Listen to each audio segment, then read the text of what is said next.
Those are instances where we need to do something about it. But the issue on the front of the car is when you've only got a few millimetres of travel, there isn't much you can do. And as you say, a road car like the AMG GT has good ride. Well, that's because it's actually got quite a lot of suspension travel compared to a Formula One car.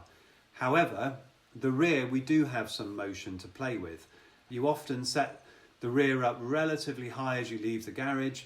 When you're end of straight, it's relatively low. We do that because you can lose a bit of drag. But that movement allows us to tune the ride a bit. And we may well decide to change, for instance, to a softer heave spring at the rear if the driver's struggling with the ride on traction, in braking, or those sorts of examples. Of course, we're within all of this, within the design and within the tuning of the car, we're heavily guided by regulation. If you could change one regulation to allow us to have a big impact on performance, what would it be? One of the biggest ones that you could do with Formula One cars would be four-wheel drive. Maybe you have electric motors in the front wheels. That would make them quick. You'd have an awful lot more traction.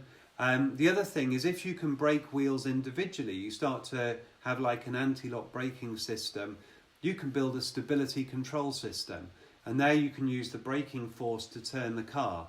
Now, both of those two things will make a huge difference to the performance of the car. They're very interesting exercises for engineers.